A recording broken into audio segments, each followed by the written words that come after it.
You tell yourself you'll stop scrolling in 5 minutes. 2 hours later, it's 2 a.m., your eyes are burning, and you're still tapping through videos you won't remember tomorrow.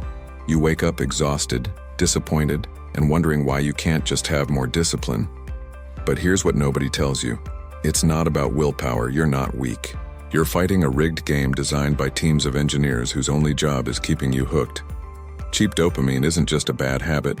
It's rewiring your brain to crave instant hits while making everything meaningful feel impossible. Reading feels boring. Your goals feel distant. Even conversations feel like work. But breaking free isn't about forcing yourself to be better. It's about understanding the mechanism and outsmarting it. By the end of this video, you'll know exactly why you keep falling into the same traps and how to rewire your reward system for good. Let's clear something up first. Dopamine isn't the pleasure chemical. It's the anticipation chemical. It doesn't make you happy. It makes you want. It's the feeling before the reward, not the reward itself. That's why you can scroll for hours and feel nothing but empty afterward. You're chasing the next hit, not enjoying this one. Here's why cheap dopamine is so dangerous. Social media, junk food, endless scrolling. They all deliver instant, unpredictable rewards with zero effort. It's the same system that once helped humans survive, now hijacked by infinite scroll, notification badges, and autoplay. You're surrounded by engineered addiction, and it works. You've probably felt this. You spend an hour being productive, but all you did was switch between tabs, check updates, and refresh feeds. You felt busy, maybe even accomplished, but nothing actually got done. This isn't your fault. These platforms employ neuroscientists and spend billions learning how to exploit your brain. Understanding this isn't about shame, it's about taking back control. The first mistake? Trying to quit everything at once without understanding why you're hooked. You delete the apps. You promise yourself you'll be better this time. Then 3 days later, you're back, feeling worse than before. Here's why that fails. You're fighting neurochemistry with intention, and neurochemistry always wins in a direct battle. What feels like failure isn't weakness, it's your brain doing exactly what it's designed to do. It's seeking the reward it's been trained to expect. The second mistake is even sneakier. You swap one cheap dopamine source for another. You delete Instagram and feel proud. Then you realize you've been scrolling Twitter for 2 hours. You quit TikTok, but now you're 3 hours deep in YouTube Shorts. The app changed, the pattern didn't. Because the real problem isn't the platform, it's dopamine depletion and your brain's desperate need for effortless rewards. You're treating the symptom, not the disease. And here's what makes this worse.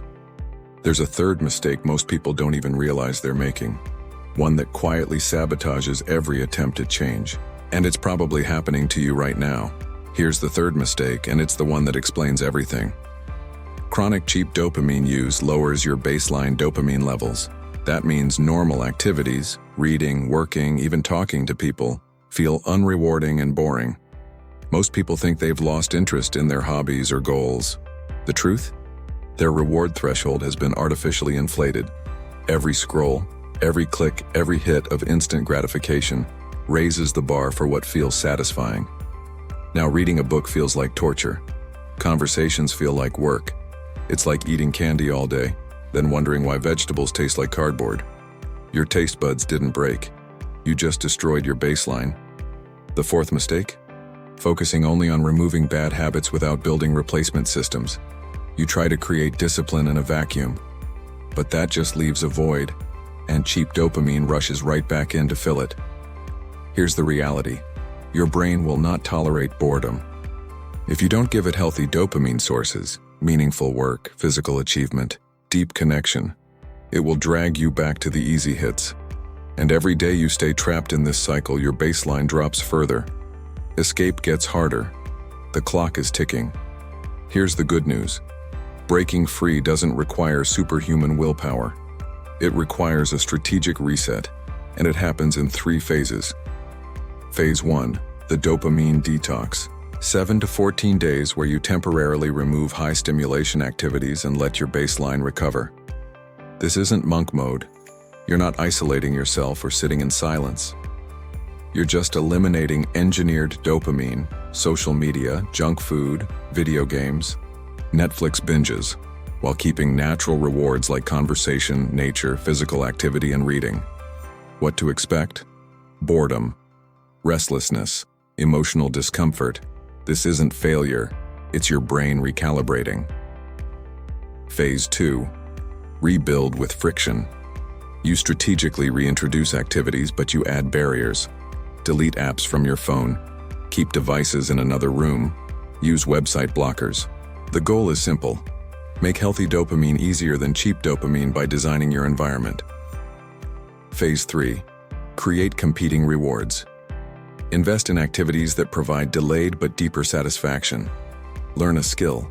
Build something. Do meaningful work. Take on physical challenges. These rebuild your reward system around effort and achievement, not instant gratification. Here's your daily checklist. Add 1 friction barrier, complete 1 deep focus session, achieve 1 physical win, a workout, a walk, anything that moves your body. This isn't about perfection. It's about gradually shifting your dopamine economy from cheap to valuable. Every day you wait, the pattern deepens. But starting today, right now, you can begin the reset. Pick 1 cheap dopamine source. Eliminate it for 48 hours. Then come back and tell me what happened. Subscribe for the follow-up strategies. Let's do this.